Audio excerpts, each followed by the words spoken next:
Alright, I don't do YouTube videos, but I'm doing this one because I am at my wit's end. I am driving in a 2013 Silverado with a turbo something or other, 6-point max, whatever it is. And I have a serious problem. I have gotten a reduced engine light over 12 times in the last 6 months. And so I'm asking that if you own a Chevy Silverado or know somebody who has, and the reduced engine light comes on, I need to know what you have done to solve the problem. I've taken this thing into Bill Estes Chevrolet and also to a not to be named superpower Chevy dealer in Atlanta, who did a great job. They put the sensors, or the what do you call it, the computer thing, hooked it up and said, hey, you got issues with the turbo somehow.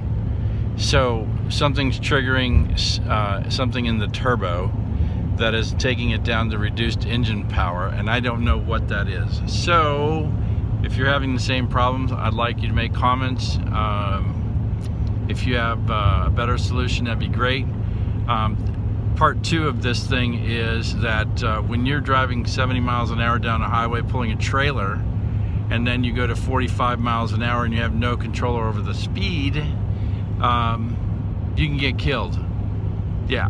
So if I happen to die in a fiery crash, and hopefully no one else does but me, I just need you to know that Chevrolet is completely responsible for this little hootenanny here of reduced engine power without any predictability whatsoever.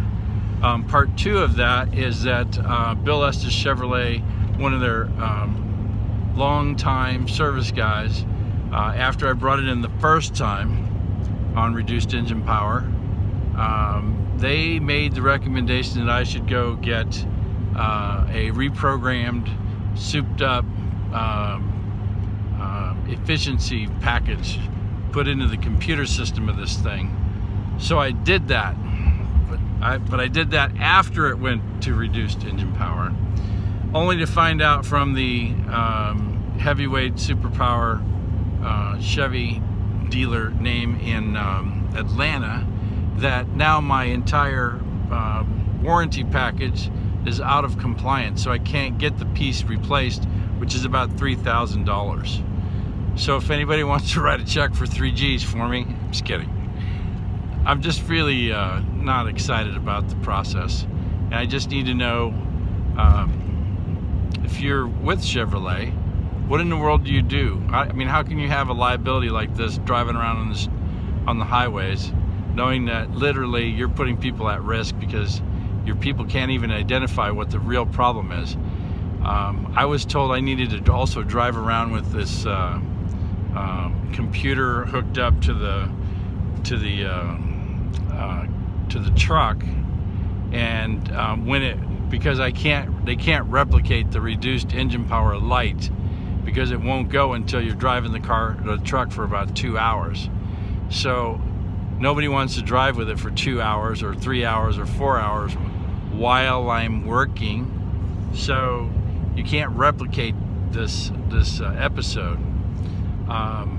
And allegedly that the exact thing that's causing it is not showing up because there's a surface level indicator, and then there's like what's really happening, and then you can only find this out on a little black box.